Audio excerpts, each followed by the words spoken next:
Bismillahirrahmanirrahim. Assalamualaikum warahmatullahi wabarakatuh.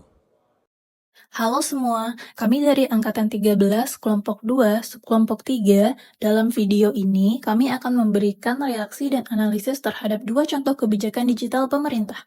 Satu contoh keberhasilan melalui INA Digital, dan satu contoh permasalahan dalam sistem CASN. Melalui video ini, kami ingin melihat bagaimana prinsip smart governance bisa diterapkan secara nyata dan konsisten. Menurut kami, peluncuran INA Digital merupakan langkah besar pemerintah dalam mewujudkan smart governance di Indonesia. Melalui integritas berbagai layanan publik, pemerintah menunjukkan komitmen untuk menghadirkan birokrasi yang efisien, transparan, dan berorientasi pada masyarakat.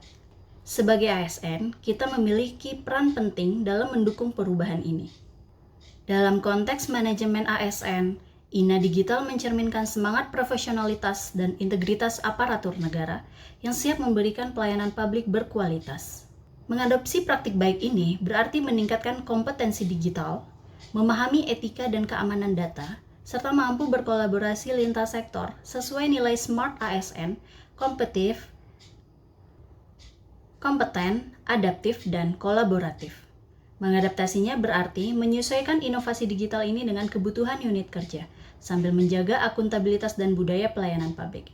Dan yang paling penting, kita perlu menularkan semangat transportasi digital ini ke unit lain melalui berbagai pengetahuan, pelatihan, dan kolaborasi. Berikut beberapa kunci keberhasilan dari INA Digital. Yang pertama, integrasi layanan publik atau portal terpadu. INA Digital mengonsolidasikan ribuan aplikasi atau platform yang tersebar di KL maupun pemerintah daerah agar menjadi satu pintu layanan publik. Dan juga adanya penghapusan atau penghentian pembangunan aplikasi baru yang tidak diperlukan agar tidak terjadi redundansi. Yang kedua, INA Digital fokus pada kemudahan bagi publik.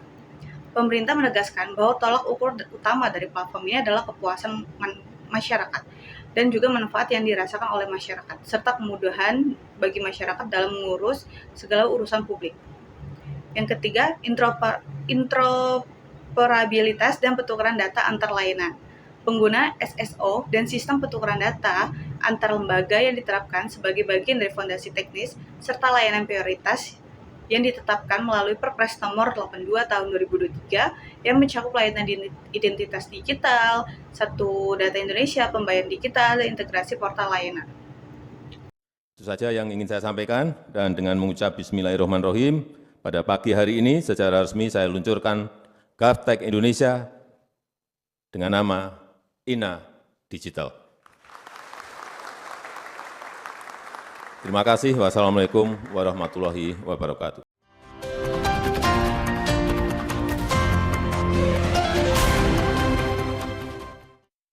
Pada hari terakhir pendaftaran calon aparatur sipil negara tahun 2023, server sistem seleksi calon aparatur sipil negara atau SSCASN mengalami masalah. Untuk itu, anggota Komisi 2 DPR RI meminta Badan Kepegawaian Negara atau BKN untuk mengantisipasi permasalahan sistem pada seleksi CASN 2024. Kelompok kami melihat gangguan sistem yang selalu terjadi saat seleksi CASN sebagai bentuk praktik buruk dalam inisiatif pengelolaan Smart ASN yang belum optimal. Menurut kami, penyebab gagalnya sistem CASN saat pendaftaran ada di beberapa aspek. Pertama, kompetensi digital ASN pengelola serta infrastruktur pendukung belum memadai, sehingga sistem tidak siap menghadapi lonjakan akses yang berujung pada sistem down, lambat, dan tidak responsif. Kedua, koordinasi antar instansi terkait kurang solid, sehingga membuat penanganan insiden menjadi lambat. Ketiga, perencanaan kurang berbasis data, sehingga antisipasi risiko tidak matang. Keempat, komunikasi publik saat gangguan kurang transparan dan cepat, dan muncul banyak keluhan dari peserta sehingga menurunkan kepercayaan masyarakat. Gangguan sistem seleksi CASN mencerminkan praktik pengelolaan Smart ASN yang belum optimal. Penyebab utamanya bukan hanya dari faktor teknis yang menyebabkan gangguan sistem, tetapi juga karena gagalnya sinergi antara teknologi, tata kelola, dan kesiapan serta kompetensi SDM dalam mewujudkan smart governance. Pemerintah telah membuka rekrutmen CASN dan P3K sebanyak 2,3 juta formasi di tahun 2024. Seleksi tersebut akan dilaksanakan sebanyak 3 periode yang akan dimulai pada bulan Maret, Juni, dan periode tahap terakhir pada Agustus 2024. Untuk menghindari terulangnya permasalahan seperti pada sistem CASN, ada beberapa alternatif solusi yang dapat dilakukan dengan belajar pada penerapan INA Digital. Yang pertama, penerapan arsitektur sistem terpadu. Alih-alih setiap instansi mengembangkan sistem pendaftarannya sendiri, seluruh proses dapat digabung dalam satu platform nasional yang memiliki standar teknis keamanan yang jelas. Pendekatan terpusat seperti INA Digital dapat memungkinkan kontrol dan koordinasi yang lebih baik. Yang kedua, ada penguatan infrastruktur teknologi. Pemerintah perlu melakukan capacity planning dan load testing sebelum masa pendaftaran dimulai. Ini termasuk penyediaan backup server, sistem antrian digital, dan mekanisme auto-scaling untuk mengantisipasi lonjakan traffic secara tiba-tiba.